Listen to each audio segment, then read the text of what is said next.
A mother and an employer begged a judge for mercy, arguing a man had changed after a toxic marriage led him to crime.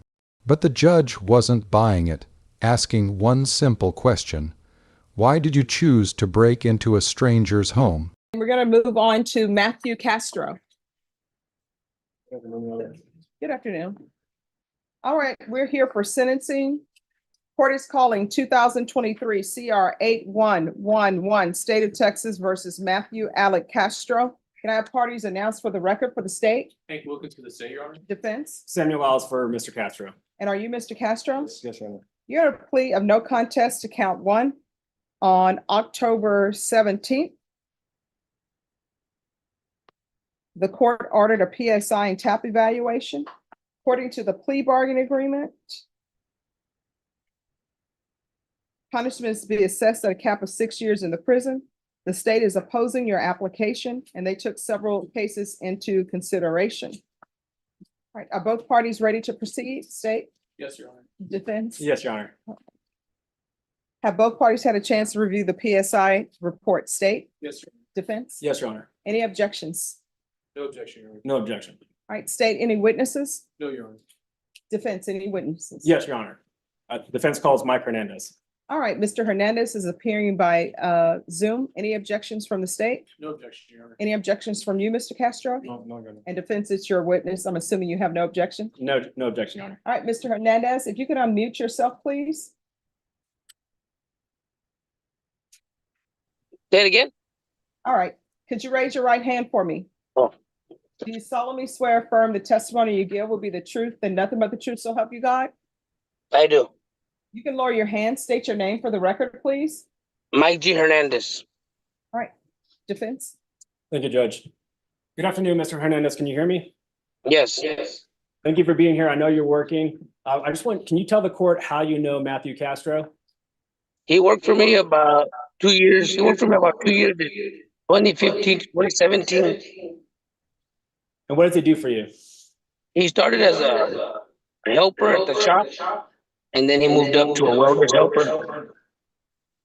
And what does that exactly do? What were his tasks? He helps a welder with anything that we're doing, giving him grinders, picking up welds, setting stuff straight for him as the welder's going. And we spoke during the bond hearing. Is he coming back to work for you? Yes, I'd like to get him back. He was doing real good before he left. He started having some problems at home, so we had to let him go. But I want to reinvest what I had going with him and get him going again, get him back to speed where we're at. And I'm sure you know, but when I talked to Mr. Castro and asked him if he was ready to go back to work, he just lit up. Can you tell the court what kind of worker he is? He was on point in time, always ready to go. He always helped us out. And we actually, when he left, it was hard to replace him. So I really would need him back. Thank you, Mr. Hernandez. Pass the witness, Judge. All right, state.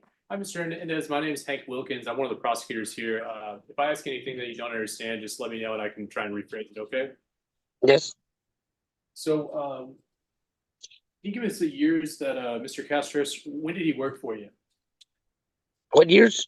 Yes, sir. It was between 2015 and 2017. And why did he stop working for you in 2017? He started having problems at home, and I told him I couldn't. I needed somebody who I could, who could be more. I didn't want him dealing with phone calls and all that, because we're always working, always busy, and I needed full attention at work because it's very dangerous, some of the stuff that we do, and I needed him to be on more focused on what he was doing. He couldn't do it at the time, so I just had to let him go at that time. Okay. And was that the stuff that was going on at home? Is that in his personal life or was that court stuff? I think it was just personal life. I didn't get too involved. I just know it was affecting my work. Okay. And do you know anything about the cases that he's being sentenced on today? Not too much. I just I haven't heard too much about it. I just know that he was waiting to come back to work if it was possible, and I told him I could use him. Okay. Thank you, sir. I don't have any other questions, Judge. Just briefly, Judge. Yes. Mr. Hernandez, you said problems at home, it was affecting the work, and you mentioned phone calls. Was that his wife calling the work, or what was that? Yes, his wife kept on bothering him, and But with us, it's very dangerous. Some of the stuff that we're working with the tools are high power stuff, and you got to be on paying attention the whole time. All right. Thank you, Mr. Hernandez. All right, any other questions of this witness? No further questions. All right, is the witness excused? Yes, sir. Yes, Your Honor. All right, thank you so much for showing up, Mr. Hernandez. No problem. Thank you. Any other witnesses? Yes, Your Honor. Defense calls Laura Rivera. All right.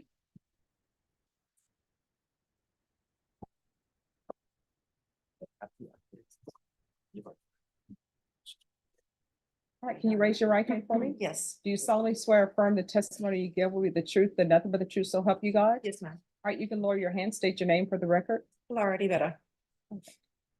Defense. Ms. Rivera, can you tell the court what your relationship with Matthew is? His mother. And can you tell the court, growing up, what kind of child was he? Real good. My mom and dad helped me raise him. He, always followed my dad and mom was around. Barbecue, fishing, we did everything. He would always help out, like when they were doing mechanic stuff in the vehicles, he would help out. He always wanted to help out. And They how, called him handyman. handyman? He was little and they called him a little man. Yeah. And how is he in school? He was really good. He wasn't gifted and talented. I know you hadn't heard that. What is it called today? That's like AP. Yeah, like, yeah, it's really advanced in his education. And then after high school, can you tell the court what was going on with Matthew? Well, during school, his older brother, my other son, had been shot in a drive-by, and I was in the hospital with him for a little over a year, but my son was fighting for his life for like 3-4 months, so he started taking it hard and kind of started, and then I was always with my son like 24/7. So him and my she's 23 now, and my 16-year-old were kind of raised with my mom because I was focusing on my son. So he started messing up a little when I tried to, get him back. He started doing good. I took him to counseling and started taking classes. He had gotten through juvenile. But he's doing good. He was doing good. And then he got married and I saw him changing. It's like, it took a big toll on him. It was really, really, really, really toxic, like really bad. And you say changing, what do you mean? Changing, like he wasn't himself anymore. He wasn't outgoing anymore. I would call him and he wouldn't answer. And he was a type that was always, he would call me or he would visit us. And at first she would come with her, but when she got her kids back, everything started changing. I think she started getting stressed out with that she had her 4 kids back and started taking it on him. And how was Matthew with the children? Really good. They love him. As a matter of fact, after the apparent assault that he did, she said, she sent them the documents that she wanted him to be their father legally. To legally adopt Yes. them? Yes, Okay. but he had a good relationship with them. And then you've mentioned your family. What kind of support system does Matthew have at home? Oh, really good. He has his little sister that really looks up to him. Me and my husband. And how does he help his sister? Oh, with homework. Yes. Anytime she would get stuck, he would help her. He's really smart. And then who is Elvia Saucedo? My mom. That's his grandma. Mhm. And then who is She helped me raise him. Mr. and Mrs. Joe Gonzalez? Our neighbors. Okay. And did you get them to create affidavits for Matthew? Yes, I did. Your Honor, Just a quick little. at this time, defense asks or offers defense 1 and defense 2. No objection. Okay, any other questions? Just briefly, and since Matthew's been home after he got out on bond, what changes have you seen in him? Outgoing again, helping out, loves to eat, watch movies together. He's just outgoing again. He's himself again. Back to his old self? Mhm. And Yes. can you tell the court why Matthew would be a good candidate for probation? I feel like he's ready to move forward from his marriage and just have a life, normal life, not arguing and fighting. And he doesn't have any kids or anything, so he still has a chance to work and just be a better person. And here to live with you? With me, yes. And then we are going to be moving to a new home soon too, so we're gonna get out of the area. Yes, Thank you. I need him. Pass the witness, Your Honor. Thank you. State. Hi, Mr. Rivera. My name is Hank Wilkins. I'm one of the prosecutors here. So you've known Mr. Castro his whole life? Of course. Okay. So you were in contact with him when he got sentenced in 2016 to possession of less than a gram, right? You got Right. probation in that case? I believe so, yes. Okay. And he wasn't successful on that, was he? No, he was, And so he got sentenced at that point to 6 months, right? yes. And you were in contact with him in 2017 when he got sentenced on burglary of a vehicle, third, right? You got 10 months there, right? Okay. And you were in contact with him back in 2014 when he got sentenced on burglary of a vehicle, 4 months and 6 days, right? Yes, And back in 2015, you were in contact with him when he got a year probation on burglary of a vehicle, second or more, right? yes. Do you know if he was successful on that probation? No, it's not. Sorry, I can't remember. I don't remember, I'm sorry. Okay, I'm too far. so he wasn't successful on that, right? Or you don't remember, okay. No. But would you be? Okay, I don't remember, I'm sorry. I'll stand over here so you can. So, would it be surprising to you to know that he wasn't successful on that probation? No, because he was younger, Okay, he was younger. so he got 4 months, you got a 4-month sentence on that. And you were in contact with him in, June of 2022, when you got an obstructing a highway intoxication. Well, yes and no, because he's married, so he hasn't lived with me for a couple of years. Okay. 8 years. He got 12 months there, right? He got 12 months probation there, or he got deferred. I know he got probation, yes. Okay, so can you tell the court what's gonna be different about this time? This time, I think he's older, he has a better head on his shoulders now. He was incarcerated for 5 months this time, and I feel like he learned a lot. My mom had a heart attack like 2 years ago, and then Sorry, just 1 second. Excuse me. There's no talking in the box to each other. Separate.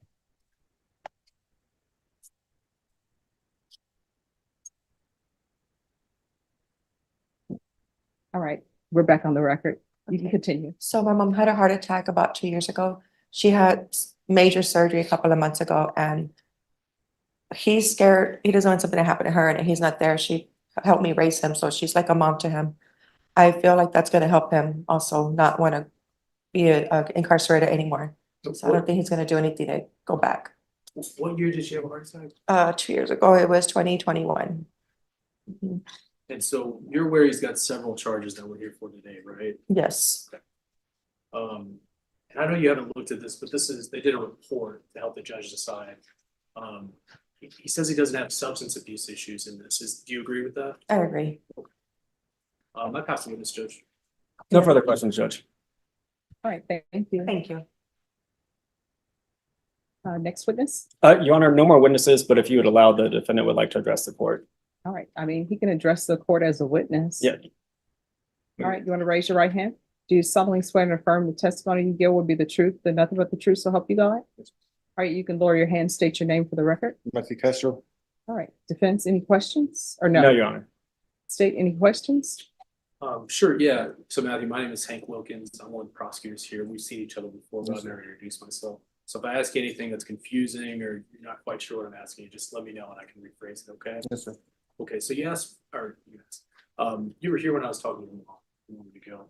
And I went through some of the things that you've been in court for before, right? Yes, sir. And it looks like you've gotten opportunities on deferred adjudication, right? Sure. You've gotten opportunities on probation, right? And you're not always successful in that. Is that right?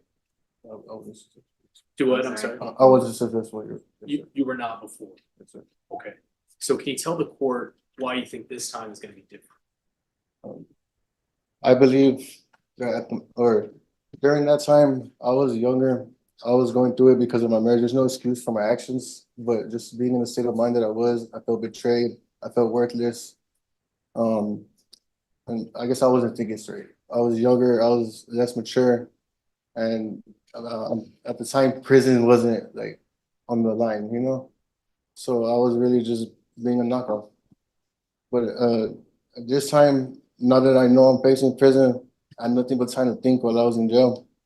And I was thinking about my grandma, my mom, my sisters, everybody. This time will be different because it's my last chance. I'm facing prison right now, and I don't want to go. Honestly, in my heart, I know I'm not a bad person. I don't wake up every day thinking, who am I going to rob or kill or shoot today? I'm not somebody that's a danger to the community. And my whole neighborhood loves me. They're all older people, and since I was little, I've always helped them. And I really believe it. Like, if you give me one more chance, I'll succeed. And if I don't, I'm not gonna run. I'll turn myself in, and y'all could do what y'all will. I mean, So, you said you're not a danger to the community, but do you think that some of these charges that you're charged with might make people have the idea that you're a danger to the community? maybe in some light, yes. So you're a felon, and one of these charges is felon in possession of a firearm. That sounds dangerous, right? Yes, sir. And a couple of these are burglaries. That sounds dangerous, right? Sure. What year did you get married? In 2019, March 15th. Okay. So I know that there was some testimony that some of this might be tied, some of your criminal actions might be tied to your marriage, but But I was with her way before that. way before that, okay. Because, you know, if you got married in 2019, but some of these charges are from before that, like how long were you all together? Plus 7, 8 years. And are you taking responsibility for your actions, or are you blaming your ex? No, I'm taking responsibility. Like I said, I'm not trying to justify my actions, but at the current state of mind that I was compared to now, I feel like I'll be a lot more successful because now there's no more. That's it. Like I'm saying, now I'm facing prison, and I don't want that. I don't want to go and something happens to my grandma. Like I said, sir, if you give me one more chance, please, and if I mess up, which I know I won't, I feel real confident this time. Y'all could give me the max if y'all want. You know what I'm saying? Because I know I'm gonna do good. I have a job lined up. And my plan is to pay all. If I can pay restitution to the victims of my crimes, I am. I'll do whatever needs to be done to show that I'll be successful at this, and to show that I have a heart and that I'm not just somebody that wakes up every day thinking, how am I gonna f up the world? You know what I mean? So did Mr. Lyles go over this with you? This is the pre-sentencing. They do a report for the judge to help him make a decision. Did he talk to you about this at all? Yeah. Okay. So one of the things that was in here was you don't think you have a substance abuse problem. Is that still something the same that you believe that's still? Yeah. I'm not. This wasn't all because of judges, because of what else I did. Okay. I passed the witness, Judge. Thank you. Just briefly, Matthew, is there anything else you want to say to the judge or to the victim? To the victims, I'm sorry for what I've done. And if I could meet you in person and tell you sorry in person, I will, and I'll pay the restitution. I'll show you that I was immature before. I was letting the situation get the best of me. And now that I'm facing the prison, that's enough. I'm not gonna mess up no more. I'm not. It's like there's no more slaps on the hand, basically. And I had to be there with my grandma too. I just talked to her the other day. She's already she already had the heart attack. And I don't want to be incarcerated. That's my second month. You know, and I'll do whatever the court needs me to do, what they want me to do, community, everything. I'll do it to show that I'll be successful. And Your Honor, if I fail to do so, which I'm confident that I will not fail, I'll come back, surrender myself, and face you again, and you can do what you will with me. No further questions, Judge. All right, any other questions? No questions, sir. I have a question. Yes, ma'am. Why did you commit this crime? Why did I commit this crime? Mhm. At the time, I was going through it with my wife. He kept all my belongings, left me with literally nothing. And I was just, So why didn't you go to her house? excuse me? I said, did you go to her house and take your stuff back? No, she don't get to me. All right, so instead you went to a stranger's house that you don't know, and you went in to take their stuff. It was a RV, man. All right, so, and it's a stranger's RV, Yes, ma'am.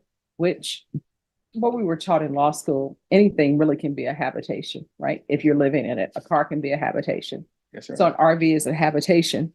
So why are you taking their stuff? Because your girlfriend took your stuff and wouldn't return it. I was just thinking of, I needed some kind of money, some way real fast. I was just being immature about it. Why do you call your mom?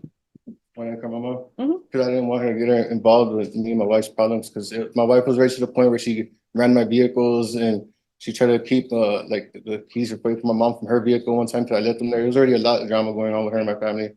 So why do you? Yes. So why do you call your grandmother?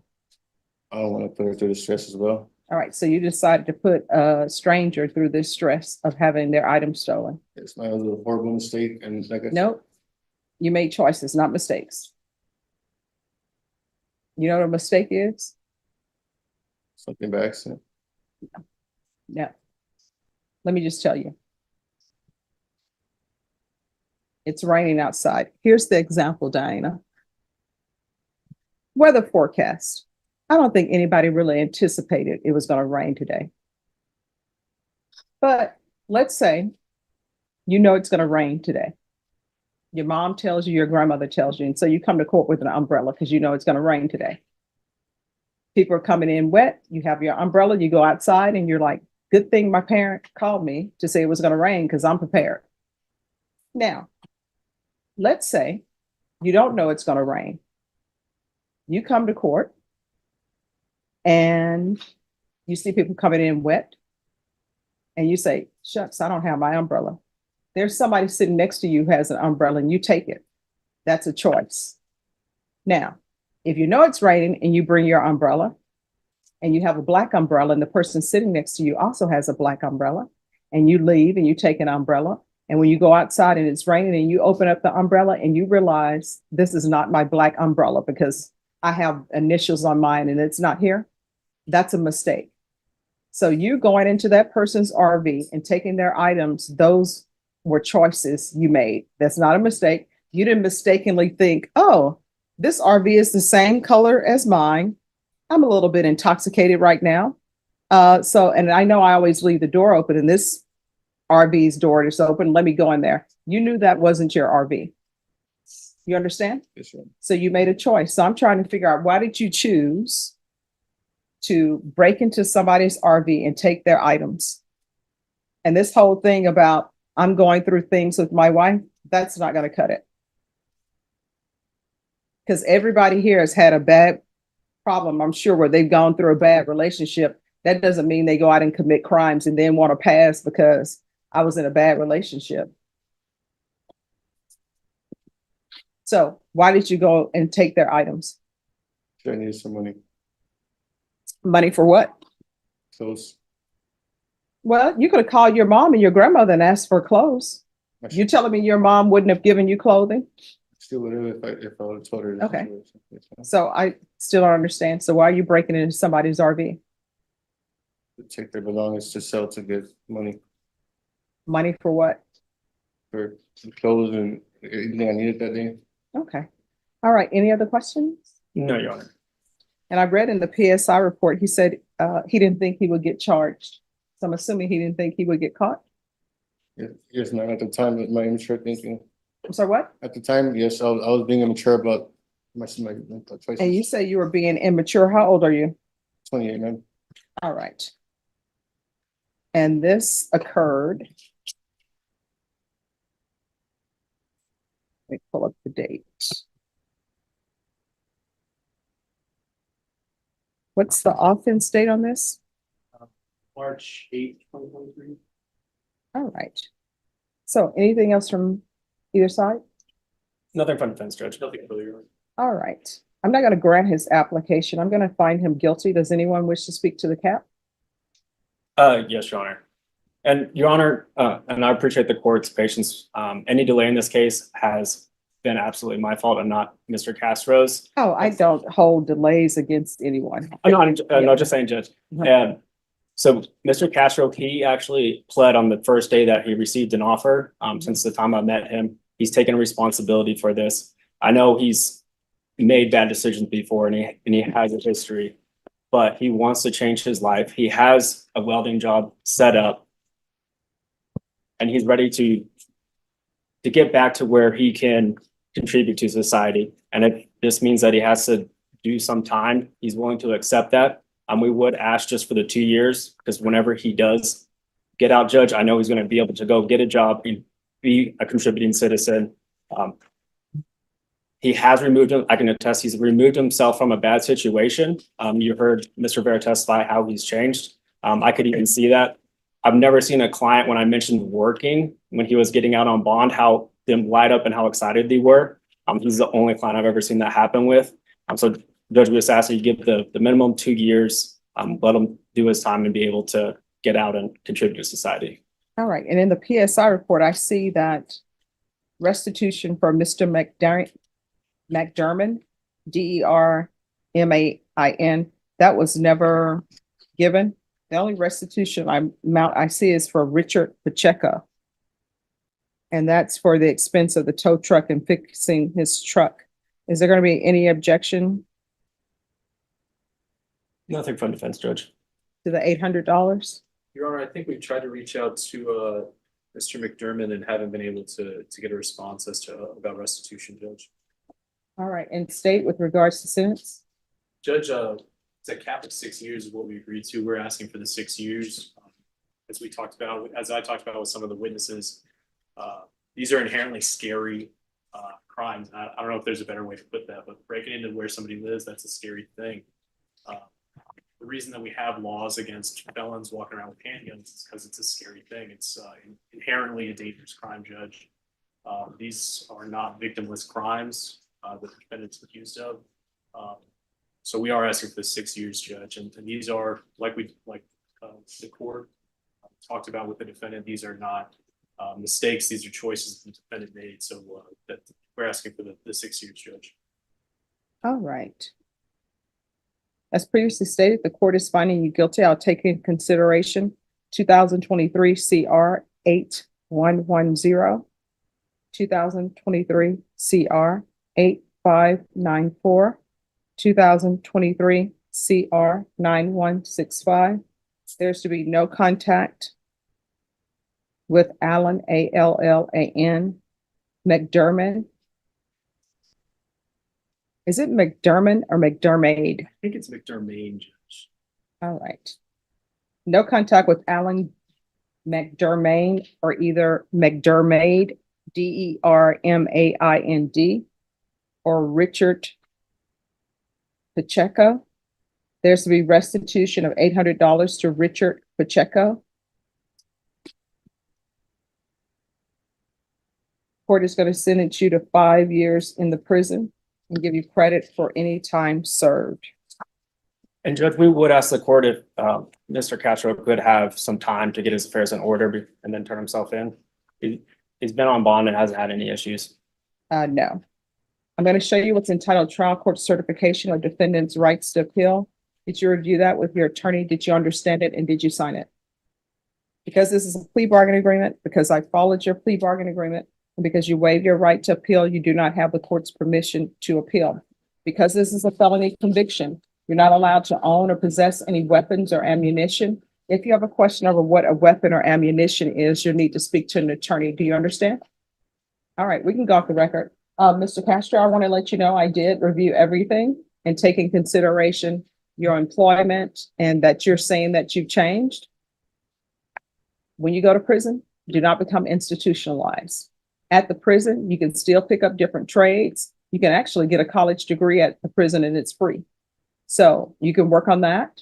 And then when you get out, I'm sure Mr. Hernandez, if he was willing to take this risk with you working for him, I'm sure he will do it again. When you get out, stay on the track to become a welder. You understand? All right, good luck to you. And so, the case of Matthew Castro comes to a close, not with the freedom he hoped for, but with a 5-year prison sentence. This was a hearing filled with stark contrasts: the promise of a welding job and a supportive family versus an extensive criminal history, claims of personal transformation versus a judge's unwavering focus on personal responsibility. The court heard powerful human appeals, a mother's love, an employer's faith, arguments that this time was different. But in the end, the scale was tipped by the nature of the crime itself. The judge's pointed question, "Why did you choose to put a stranger through that stress?" cut to the heart of the matter. This wasn't seen as a desperate mistake born of a bad relationship, but as a conscious decision that carried profound consequences. The final takeaway is a sobering one. The justice system, in this instance, prioritized the security of the community and the accountability of the offender over the potential for rehabilitation outside of prison walls. Matthew Castro's story serves as a powerful reminder that while context and character witnesses matter, in the end, our choices often bear the most weight in a court of law.